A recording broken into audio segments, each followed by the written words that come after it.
చూడండి friends, dinner అయిపోయిందా? సాయిగా video చూసేసి అంటే నేను వీడియో చేసి నిద్రపోతాను, మీరు చూసి నిద్రపోండి హ్యాపీగా. అంతే కదా, మనం ఎప్పుడు కూడా క్యారీ ఫార్వర్డ్ చేయం. మన ఛానల్ యొక్క స్పెషాలిటీ ఏంటి? మనం నిద్రలోకి ఏంటంటే మార్కెట్ని క్యారీ ఫార్వర్డ్ చేయము, అంతేనా? ఏదైతే అదైంది, రేపు నుంచి మనం హ్యాండిల్ చేయడం అనేది మనకు తెలుసు. కాబట్టి ఏంటంటే irrespective of the market condition, so we are safe majority times. Sometimes we get loss, that is the different thing, ఓకేనా? కానీ మేజర్ టైమ్స్ ఏంటంటే మనం హ్యాపీయే కదా. చూడండి సార్, యుఎస్ మార్కెట్లో రగులుతుంది. మరి రేపటి మన మార్కెట్ మీద దాని యొక్క ఇంపాక్ట్ ఏంటి అనేది చూసేద్దాం. అలాగే నైట్కి సో ఎఫ్ఓఎంసి మినిట్స్ అప్డేట్స్ వస్తాయి. మరి వాటి తర్వాత మార్కెట్ ఎలా ఉండబోతుంది అనేది కూడా ఇప్పుడే చూసేద్దాం. రేపు మన ఇండియన్ స్టాక్ మార్కెట్ చినిగి చిత్రాణం అవుతుందా లేదా, ఆ విషయాలు చూద్దాం. సో ఏబీబీ దానికి సంబంధించిన క్వార్టర్లీ రిజల్ట్స్ చూద్దాం. అలాగే జీ ఎంటర్టైన్మెంట్ మళ్ళా ఇష్యూలోకి వెళ్ళింది. ఆ ఇష్యూ ఏంటి, స్కామ్ అంటున్నారు, అదేంటనేది చూద్దాం. టాటా పవర్కి సంబంధించిన న్యూస్ అప్డేట్ ఏంటో చూసేద్దాం. నిఫ్టీ బ్యాంక్ నిఫ్టీ చార్ట్స్తో సింపుల్గా వీడియోని ఎండ్ చేసేసి హాయిగా పడుకుందాం. చూడండి ఫ్రెండ్స్, వీడియోలోకి వెళ్ళే ముందు మన ఛానల్ వీడియోని లైక్ చేయడం అనేది మన జన్మ హక్కు, కాబట్టి వీడియోని లైక్ చేద్దాం. సో అలాగే కొత్తగా వాచ్ చేస్తున్న వాళ్ళని సబ్స్క్రైబ్ చేయమని నేను చెప్పను. మీరు ఒక 3-4 వీడియోస్ వెనక్కి వెళ్ళి చూస్తే ఆటోమేటిక్గా నచ్చి మీ అంతా మీరే సబ్స్క్రైబ్ చేస్తారు. సో అదనమాట. సో అట్లాగే మరి టెలిగ్రామ్ గ్రూప్లో ఈరోజు ఇచ్చిన అప్డేట్స్ కూడా పనికొచ్చాయి కదా. సో నిన్న ఇచ్చినవి కూడా పనికొచ్చినాయి కదా. సో నిన్న మనం ఆల్రెడీ డిస్కస్ చేసుకున్నాము బ్యాంక్ నిఫ్టీ పాయింట్ ఆఫ్ వ్యూలో. నిన్న ఏం మాట్లాడుకున్నాము, 47,203 అబవ్ ఇక వద్దు అని చెప్పాము. అర్థమవుతుందా? 47,203. సో అలాగే లాస్ట్ నైట్ వీడియోలో కూడా మీరు లాస్ట్ నైట్ వీడియో ఎంతమంది అబ్జర్వ్ చేశారు? సో లాస్ట్ నైట్ వీడియోలో కూడా మనం ఏమి క్లియర్ కట్గా ఒక ఐడియా ఇచ్చేసాము. ఏమని అని అంటే, so bank Nifty point of వ్యూలో ఒక ఐడియా ఇచ్చేసాము. ఏంటంటే అది 47,212 పైన సెల్ ఆర్డర్స్ ఉన్నాయి.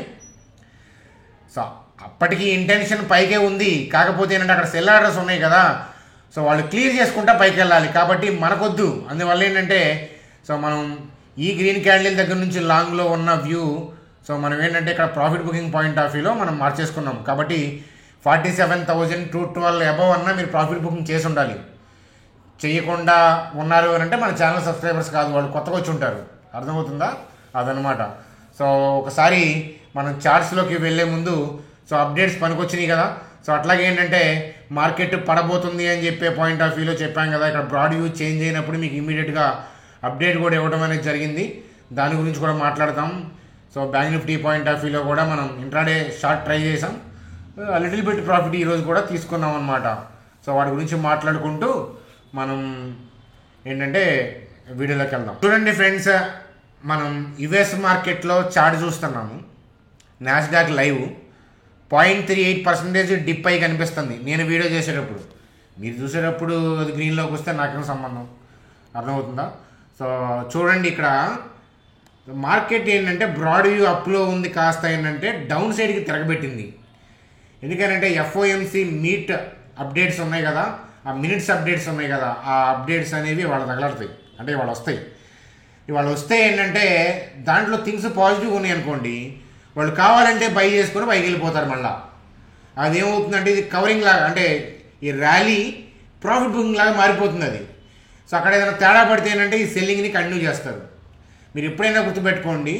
సో ఇట్లా ర్యాలీ, దాని తర్వాత retracement kind of cell of లేదా సెల్ ఆఫ్, ఫర్దర్గా థింగ్స్ ఈవెంట్ తర్వాత కనుక థింగ్స్ బాగోకపోతే ఆ సెల్ ఆఫ్ని కంటిన్యూ చేసుకుంటా వెళ్ళిపోతారు కిందకి. లేదు అని అంటే పైకి వెళ్తారు. వాళ్ళకి ఎటు వెళ్ళినా నష్టం లేదు, ఎందుకనంటే సో ఆ ర్యాలీ తాలూకా ప్రాఫిట్ బుకింగ్ చేసుకున్నారు. అర్థమవుతుందా? సో ప్రాఫిట్ బుకింగ్ చేసుకున్నారు. కిందకి కావాలంటే కిందకి ఇలా డౌన్ సైడ్కి వెళ్ళిపోతారు అట్లా. సో ఫ్రెష్ స్ట్రాటజీ అది. లేదు అంటే అక్కడ అప్డేట్స్ బాగున్నాయి అనుకుంటే కనుక సో ఇక్కడ నుంచి ఏంటంటే మళ్ళీ పైకి వెళ్తారు. సో కాబట్టి ఏంటంటే ఒక లాట్తో చేయట్లేదు కదా వాళ్ళు. అట్లాగే ఏంటంటే ఈ ఈవెంట్ని బేస్ చేసుకొని వాళ్ళు ట్రేడ్ చేయట్లేదు కదా. ఈవెంట్ ముందుకు అలా వచ్చి నిలబడతారు. మీరు చూడండి, సో ఎవరో మనం మెరాకిల్లో ఎవరో మంచి డౌట్ అడిగారు. అంటే వాళ్ళ వ్యూ ఏంటంటే ఎఫ్ఐఎస్ ముందే కనిపెట్టేస్తారు, ఈ ఫెడ్ మీట్ అట్లాంటి మినిట్స్లో ఏం జరుగుతాయి అట్లాంటి అన్ని ఇన్ఫర్మేషన్ వాళ్ళకి ముందే వస్తాయని. అందువల్ల ముందు ర్యాలీ అయితే కనుక అలాంటి అప్డేట్స్ వచ్చిన తర్వాత, అంటే ముందు ర్యాలీ అయితే దాని తర్వాత నెగిటివ్ అప్డేట్స్ వస్తూ ఉంటాయి, లేదా ముందు పడిపోతే కనుక అక్కడ అప్డేట్స్ పాజిటివ్గా వస్తాయి అని చెప్పి అని అంటున్నారు అనమాట. కానీ వాస్తవం కాదు. సో ఎఫ్ఐఎస్ ప్రతి అప్డేట్ తెలుసుకోలేరు, కొన్ని తెలుస్తాయి కాదని నేను అంటలా, కానీ ఉన్న కండిషన్ బట్టి వాళ్ళు అసెస్ చేస్తారు. పరిస్థితి ఎలా ఉండొచ్చు, ఎలాంటి అవుట్పుట్ రావచ్చు అని అసెస్ చేస్తారు. అంతేగాని సో ఫెడ్ చైర్మన్ అలా ఎఫ్ఐఎస్ కిందకి ఒక జెరాక్స్ కాపీ ఒకటేమి ఎవరు ముందు అనౌన్స్ చేసే ముందు, అది సాధ్యం కాదు. అలా ఎవరు సో ఫెడ్ అంటే మామూలు విషయం అనుకుంటున్నారా ఏంటి? సో సాధ్యం కాదు. కాకపోతే వీళ్ళ వాడే స్ట్రాటజీ అంటే వీళ్ళు ఆప్షన్ స్ట్రాటజీకి వెళ్తారేంటి పంపదీసి వెళ్ళబాకండి. సో వీళ్ళు వాడేది ఎట్లా ఉంటుందంటే కంటిన్యూగా బై చేశారు కదా, ఇప్పుడు రీట్రేస్మెంట్ చేసి కూర్చున్నారు, ఎటు కావాలంటే అటు వెళ్ళడానికి రెడీగా ఉన్నారనమాట. అందుకని ఈ ఈవెంట్కి ముందు మనం కూడా ఏంటంటే మనం 1-2 లాట్లో చేస్తాం కాబట్టి మన పొజిషన్ ఉంటే మనం క్లోజ్ చేసి కూర్చుంటాం అంతే, అంతకంటే ఏం లేదు అదనమాట. సో అలాగే ఏంటంటే కామెంట్స్లో డౌట్స్ ఏంటంటే ఈ ఎఫ్ఐఎస్ ఇలా నిఫ్టీలోంచి తీసుకెళ్ళి బ్యాంక్ నిఫ్టీలో చేస్తున్నారు, బ్యాంక్ నిఫ్టీలోంచి తీసుకెళ్ళి నిఫ్టీలో చేస్తున్నారు, స్టాక్స్లోంచి తీసుకెళ్ళి ఇండెక్స్లో పెడుతున్నారు. సో చూడండి, ఇలాంటి అనుభూతులు ఎవరికైనా ఉంటే సో ఇవి నేను కూడా ఫీల్ అయ్యాను స్టార్టింగ్లో, అర్థమవుతుందా? ఎందుకని అని అంటే అక్కడ ఏం జరుగుతుందో అది చదువుతున్నారు మీరు అంతే, అది స్ట్రాటజీ కాదు. స్టాక్స్ ఏదైనా మీకు నెగిటివ్ కనిపిస్తా, పోర్ట్ఫోలియో డౌన్ కనిపిస్తా, ఇండెక్స్ పెరుగుతుంటే ఇండెక్స్ మేనేజ్మెంట్ ఇట్లాంటి పదాలు బిగినర్స్ థాట్స్ అనమాట ఇవన్నీ కూడా. లేకపోతే ఈరోజు బ్యాంక్ నిఫ్టీ పెరిగి సో ఏదైనా నిఫ్టీ అలా కొంచెం ఉందనుకోండి, నిఫ్టీ నుంచి బ్యాంక్ నిఫ్టీ వైపుకి స్ట్రాటజీ మార్చేశారు అట్లా. సో లేదు ఒక 500 పాయింట్లు పైకి కిందకి మూవ్ అవుతుందంటే ఆప్షన్ స్ట్రాటజీ ఇలా వాడారు, కాల్స్ పుట్స్ రైట్ చేశారని. సో ఒక విషయం చెప్పండి, సో ఎప్పటి నుంచి ఎక్స్పీరియన్స్ ఉన్నారు కదా స్టాక్ మార్కెట్లో ఈ వీడియో చూస్తున్న వాళ్ళు, ఇన్స్టిట్యూషనల్ ప్లేయర్స్ ఏంటంటే ఆప్షన్స్ని వాళ్ళు ఏంటంటే హెడ్జింగ్ వాడతారు. హెడ్జింగ్ అంటే ఏంటి అనేది ఇంకో రోజు మాట్లాడుకుందాం బిగినర్స్కి. అంటే వాళ్ళ పోర్ట్ఫోలియో ఏదైనా కొంపకొల్లేరైపోయి అన్ఎక్స్పెక్టెడ్ బ్యాడ్ న్యూస్లు వచ్చి 10-20% ఒకే రోజు డిప్ అయినా కూడా, మార్కెట్ సర్క్యూట్స్ బ్రేక్ అయిపోయినా కూడా మొత్తం మనీ హెవీగా డ్యామేజ్ అవ్వకుండా ఎప్పుడూ కూడా ఏంటంటే పుట్స్ లోయర్ లెవెల్లో కొనుక్కొని సో వాళ్ళ పోర్ట్ఫోలియోని ఒక 20-30% అక్కడ ఉన్న పరిస్థితులకు తగ్గట్టుగా హెడ్జింగ్ చేసుకోవడం అనేది ఏ మ్యూచువల్ ఫండ్ అయినా చేస్తుంది, అర్థమవుతుందా? అది సో అట్లా. అలాగేంటంటే సో ఫ్యూచర్స్లో చేస్తారు ట్రేడింగ్, నేను కాదనట్లా, ఓవర్ హెడ్జింగ్ ఉంటుంది. సో అలా కాకుండా మనం తక్కువగా హెడ్జ్ చేస్తారు, కావాల్సిన వరకు హెడ్జింగ్ చేస్తారు. కానీ మేజర్ వాళ్ళ యొక్క ఇన్కమ్ అనేది ఏంటంటే ఈక్విటీ మార్కెట్ యొక్క బయింగ్ మీదే ఉంటుంది, అర్థమవుతుందా? ఆప్షన్స్ అనేవి ఇన్సూరెన్స్ ప్రీమియం లాంటివి అనమాట. సో ఏదైనా జరిగితే దానికోసం వాడతారు, అంతేగాని మనకు గూగుల్లో కనిపించేవి, సోషల్ మీడియాలో కనిపించే స్ట్రాటజీస్ వాళ్ళు ప్లే చేస్తున్నట్టు. అఫ్కోర్స్ పెద్ద మనకి హిందీ ఛానల్స్, ఇంగ్లీష్ ఛానల్స్ వాళ్ళు కూడా వాళ్ళు ఏ స్ట్రాటజీ ఫాలో అవుతున్నారో దానికి తగ్గట్టుగా మార్కెట్ ఊగులాడుతుందని అనుకుంటారు, అది భ్రమ, అర్థమవుతుందా? సరే, నాది భ్రమ అని మీకు అనిపించవచ్చు, కానీ ఏంటంటే సో నేను ఫీల్ అయ్యే ట్రూత్ అనమాట. సో మీరు కూడా ఐడెంటిఫై చేయండి. నేనంటే మార్కెట్ కిందకో పైకో ఎటో ఒక డైరెక్షన్కి తీసుకెళ్లాలని చూస్తూ ఉంటారు, ఆ డైరెక్షన్ ఐడెంటిఫై చేయండి. ఆప్షన్స్ స్ట్రాటజీలు చేస్తే మీకు వచ్చేది చిల్లర, పోయేదేమో చాలా, మొత్తం అకౌంట్లో డబ్బులు గంగపాలు అవుతాయి, అర్థమవుతుందా? సో నేనేమంటానంటే మార్కెట్ ఎడిపోతుందో తెలిస్తే trade with futures, proper risk చేసుకొని, ప్రాపర్ రిస్క్తో ట్రేడ్ విత్ ఫ్యూచర్స్. మీకు 500 పాయింట్లు పైకి వెళ్తే 500 పాయింట్లు ఏం కనిపిస్తుంది కదా, మళ్ళీ ఎందుకు టెన్షన్ పడాలి చెప్పండి? మళ్ళీ అటు అడ్జస్ట్మెంటు అటు ఇటు పడవ బోల్తా కొడుతుంది, అర్థమవుతుందా? అట్లా అనమాట. కాబట్టి సో ఈ పాయింట్ అనేది గుర్తుపెట్టుకోమని చెప్తాను, అదనమాట. సో మరి ఇంతకీ ఇక్కడ ఏం జరుగుతుంది నాస్డాక్లో అంటే, సో నాస్డాక్లో ఏంటంటే ఈ ర్యాలీ నిన్న సెల్ ఆఫ్ చేశారు కదా, వెయిట్ చేస్తున్నారు ఆ అప్డేట్ కోసం. ఆ అప్డేట్ తర్వాత ఏదైనా చెప్పగలం, కాకపోతే మీకు ఇక్కడ రెడ్ కనిపిస్తుంది కాబట్టి సో రెడ్ అని అనిపిస్తుంది. కాకపోతే ఏంటంటే వాళ్ళు వెయిట్ చేస్తున్నారనే విషయం అయితే క్లియర్గా స్పష్టంగా తెలుస్తుంది. ఎటైనా డైరెక్షన్ తీసుకోవచ్చు, వాళ్ళు ఎటు తీసుకున్నా మనకి ఇబ్బంది లేదు, ఎందుకంటే మనం ఆల్రెడీ ప్రాఫిట్ బుకింగ్ చేసుకుని మనం కూర్చున్నాం హ్యాపీగా. ఒకసారి మన చార్ట్లోకి వెళ్దాం పదండి. చూడండి ఫ్రెండ్స్, బ్యాంక్ నిఫ్టీ యొక్క చార్టు. సో ఎస్టర్డే ఎక్స్ప్లెయిన్ చేశాను, ఎంతమందికి అర్థమైందో. సో ఇక్కడ డోజీ కైండ్ ఆఫ్ క్యాండిల్ నుంచి ఈ రెడ్ క్యాండిల్కి గ్యాప్ డౌన్ అయింది అని అంటే, ఈ డోజీ క్యాండిల్ దగ్గర నుంచి ఈ రెడ్ క్యాండిల్ ఓపెనింగ్ దాకా సెల్ ఆర్డర్స్ ఉన్నాయి, కానీ ఎవరు లేరు, బయర్ అనేవాడు లేడు. అందుకనే కదా ఆ రోజు ఇంత గ్యాప్ డౌన్ అయింది. సో ఆ రోజు ఉన్న సెల్ ఆర్డర్స్ అంతే ఉంటాయి అని ఎస్టర్డే నైట్ చెప్పాను, గుర్తుందా? సో ఆ రోజు ఇప్పుడు దాకా ఉంటాయా అని మీరు అనుకోవచ్చు, కానీ ఉంటేనే కదా మరి హైయర్ లెవెల్లో ఓపెన్ అయ్యి డిప్ అయింది.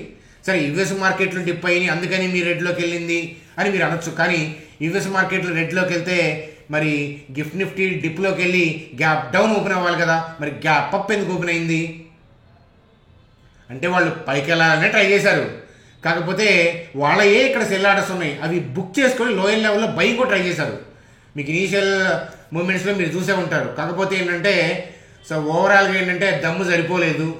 సో ఎందుకన్నా కానీ ఏంటంటే వేచి చూసే ధోరణితో వాళ్ళు సెల్ ఆఫ్ కొట్టారు. సెకండ్ హాఫ్లో మీకు అప్డేట్ కూడా ఇచ్చాను. వాళ్ళు సెల్ ఆఫ్ కొట్టే ముందు మీకు ఇచ్చాను, వాళ్ళు కొడుతున్నారనే డౌట్ వచ్చినప్పుడు ఇచ్చాను. అంతేకాని 3:30 తర్వాత నేను వీడియో చేసి చెప్పాను, అది వేరే విషయం. కానీ టెలిగ్రామ్ గ్రూప్లో ముందే అప్డేట్ ఇచ్చాను. మీరు ఈ 1 to 2 years నుంచి సబ్స్క్రైబ్ చేసి మన ఛానల్ చూస్తున్న వాళ్ళకి రెగ్యులర్గా ఓవర్గా సబ్స్క్రైబ్ చేసి పక్కకు పోయిన వాళ్ళు కాదు, రెగ్యులర్గా 2 years నుంచి మన ఫాలో అవుతున్న వాళ్ళకి తెలుసు. మెజారిటీ టైమ్స్ మార్కెట్ పడేటప్పుడు అక్కడ మనం మెసేజ్ పెట్టాం. మెసేజ్ పెట్టిన తర్వాత మార్కెట్ డైరెక్షన్ కిందకి తీసుకోవడం మీరు చూసే ఉంటారు. సో అంటే మీకు ఇప్పుడు ఆశ్చర్యంగా లేకపోవచ్చు, కానీ ఫస్ట్లో మీకు ఆశ్చర్యం వేసి ఉంటుంది. ఇది మనం మెసేజ్ పెట్టిన తర్వాత ఒక 10 minutesకో 15 minutesకో మార్కెట్ అనేది డిప్ అవటం, అది వింతేమీ కాదు, అసాధ్యమేం కాదు. సో చూస్తే మీకు అర్థమవుతుంది. కాకపోతే ఏంటంటే సో డైలీ అబ్జర్వేషను, ఏమీ ఎక్స్పెక్ట్ చేయకుండా అబ్జర్వేషను, మీరు అబ్జర్వేషన్ అనగానే మీరు ఈ సిఇఓ పిఇఓ తీసుకోవాలి అలా అనమాట. అలా కాకుండా మార్కెట్ మీద డెడికేటెడ్గా కాస్త అవర్స్లో కూర్చొని జస్ట్ క్యాజువల్గా కూల్గా అబ్జర్వ్ చేయండి ఎటు పోతుంది అనేది. అంతేగాని మీ పొజిషన్ తీసుకుంటే మళ్ళీ దానికి తగ్గట్టుగా అబ్జర్వ్ చేస్తారు, పార్షియల్ అయిపోతారు కదా. సో కాబట్టి అలా చేయొద్దు అనమాట, అది మీకు తెలుస్తుంది. సరే ఏదైనా కానీ ఏంటంటే మన కంట్రీకి అయితే ప్రాబ్లం లేదు. ఆ యుఎస్ మార్కెట్లో వాళ్ళ కామెంట్స్ని బట్టి ఏదైనా ఎఫెక్ట్ ఉన్నా 1-2 days, దాని తర్వాత మళ్ళీ పైకి వచ్చే అవకాశాలు ఉన్నాయి. కానీ సో మార్కెట్ రేపు ఎటుపోతుంది ఆ ఇనీషియల్ మూమెంట్స్ చూసి నేను గైడ్ చేస్తాను. దాన్ని బట్టి ఎటు కావాలంటే ట్రేడ్ చేసుకుందాం. worry అవ్వద్దు, టెన్షన్ పడద్దు. అక్కడ ఏం జరిగినా మనకి ఇబ్బంది లేదు.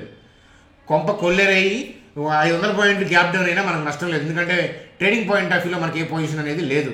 ఇన్వెస్ట్మెంట్కి అంటారా 10,000 పాయింట్లు డిప్ అయినా కూడా నిఫ్టీ మనకు నష్టం లేదు. ఎందుకంటే క్వాంటిటీ ఎంతే ఉంటుంది కదా. మీరు చూడండి హెచ్డిఎఫ్సి బ్యాంక్లో ఎన్ని షేర్లు ఉంటాయో ఆ క్వాంటిటీని ఎవడు మార్చలేడు. ప్రైస్ అటు ఇటు అవుతూ ఉంటాయి కానీ ఆ క్వాంటిటీని ఎవడు మార్చలేడు. కానీ హెచ్డిఎఫ్సి బ్యాంక్ ఏం తీసేయరు కదా. స్టాక్ మార్కెట్లో నిఫ్టీ ఒక 30% 40% పడిపోతే హెచ్డిఎఫ్సి బ్యాంక్ ఏమైనా ఎత్తేస్తారా? కోవిడ్ టైంలో ఏమైనా ఎత్తేసారా? టైటాన్ ఎత్తేసారా? హెచ్డిఎఫ్సి బ్యాంక్ ఎత్తేసారా? రిలయన్స్ ఎత్తేసారా? ఎత్తరు. అర్థమవుతుందా? బర్డ్ ఫ్లూ వచ్చిందని చెప్పి ఎవరో కోళ్ళ ఫారాన్ని నమ్ముకోడు ఎవడు. అలాగేంటంటే స్టాక్స్ డిప్ అయినా కూడా ఏం కాదు, 1 to 2 quarters రిజల్ట్స్ బాగున్నప్పుడు రష్యన్లు కూడా వస్తాయి. ఏవైతే అలా డిప్ అవుతాయి మళ్ళీ లెగుస్తాయి. చరిత్ర రిపీట్ అయిపోద్ది అనమాట. కాబట్టి వాటిన్నిటికీ సిద్ధమయ్యే ఇన్వెస్ట్మెంట్స్ పెట్టాలి.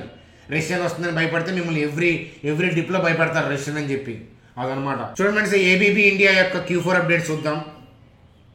చూడండి ఫ్రెండ్స్, నిఫ్టీ గురించి ఫర్దర్గా థింగ్స్ చూసే ముందు ఏబీబీ ఇండియా యొక్క Q4 అప్డేట్స్ చూడండి.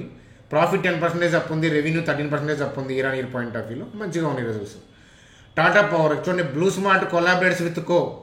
సో ఎందుకంటే గ్రీన్ పవర్ పాయింట్ ఆఫ్ వ్యూలో కొలాబరేషన్ జరిగిందనమాట. టాటా పవర్కి మంచి న్యూస్ అప్డేటే, కానీ దాన్ని బేస్ చేసుకొని బై చేయొద్దు. చూడండి సార్, జీ ఎంటర్టైన్మెంట్ జీల్కి సంబంధించి 2,000 crores హోల్ ఇన్ బుక్స్ అంట. అంటే ఏంటంటే వాళ్ళు క్లవర్గా 2,000 crores తప్పించారు, మీడియా కంపెనీ నుంచి డైవర్ట్ చేశారు. సో అకౌంట్లో మ్యానిపులేషన్ చేశారు అని చెప్పేసి ఆ సెబీ ఇన్వెస్టిగేషన్ చేస్తుంది అనేది న్యూస్ అప్డేట్ అనమాట. చేసే ఉంటారు. సో అలాంటి వాళ్ళే వాళ్ళు. సో కాకపోతే అయినా కూడా నేను జీని హోల్డ్ చేస్తాను, ఎందుకంటే వాళ్ళు అలాంటి వాళ్ళని తెలిసే కొన్నాను ఈ స్టాక్ని. అర్థమవుతుందా? స్టాక్ మార్కెట్కి రూల్స్ ఏం లేవు అట్లా అని చెప్పేసి అన్నింటినీ వెళ్ళదు. ఎందుకంటే ప్రమోటర్ యొక్క హోల్డింగ్ తక్కువ ఉంది. ఎఫ్ఐఐ బాబాయిలది ఎక్కువ, దానికన్నా ఎక్కువ డిఐ బాబాయిలది ఎక్కువ దీంట్లో హోల్డింగ్. సో ఆ ప్రమోటర్స్ ఏమీ చేయలేరు. సో వరి ఏం కాదనమాట. సో అవన్నీ కూడా క్లియర్ ఆఫ్ చేసుకొని 1 to 2 years ఏంటంటే వెలిగిపోతుందన్నమాట G5 అనే పాయింట్ ఆఫ్ వ్యూలో నేను ఇన్వెస్ట్మెంట్ చేశాను. సో నేను ఎక్కడ ఇన్వెస్ట్మెంట్ చేశానో ప్రైస్ అక్కడే ఉంది. అందుకనే మార్జిన్ ఆఫ్ సేఫ్టీ అంటాను. జీ సోనీ మెర్జింగ్ న్యూస్ వచ్చి అందులో క్లాప్స్ కొట్టి 340కి వెళ్ళినప్పుడు అప్పుడు నేనేం కొనలా, దాన్ని యాడ్ కూడా చేయలా. ఎందుకంటే ఆ మెర్జింగ్ అయినా అవ్వకపోయినా అసలు అలాంటి న్యూస్ అప్డేట్ వచ్చినప్పుడు దాంట్లో ఇన్వెస్ట్మెంట్స్ అప్పుడు చేయకూడదు అనమాట. అదనమాట. కాబట్టి మనం ఎక్కడ కొన్నామో అంటే ఎక్కడ వేసిన కొంగలు అక్కడే ఉందని చెప్పి చెప్పచ్చు, అయినా కూడా ఏం కాదు అని చెప్పి చెప్పచ్చు. చూడండి సార్, వీడియోలో చెప్పేవన్నీ కూడా నా వ్యక్తిగతమైన అభిప్రాయాలు, అందువల్ల మీ ఫైనాన్షియల్ అడ్వైజర్ని కలిసి మాత్రమే డెసిషన్ తీసుకోండి. చూడండి sir, FOMC updates, minutes updates వస్తాయి అనమాట. సో దాని తర్వాత నిఫ్టీ ఏం జరగబోతుంది అనేది మనం చూసే ముందు సో ఫ్రీ టెలిగ్రామ్ గ్రూప్లో ఉన్నారు కదా అందరూ, మీరు ఫ్రీ టెలిగ్రామ్ గ్రూప్లో లేకపోతే జాయిన్ అవ్వండి. ఒకసారి వెరిఫై చేయండి. ఈరోజు నిన్న ఇచ్చిన అప్డేట్స్ చూసినా మీరు సో నచ్చి జాయిన్ అయిపోతారనమాట. సో అట్లాగే ఏంటంటే మన వీడియో కింద డిస్క్రిప్షన్లో టెలిగ్రామ్ లింక్ ఇచ్చాను,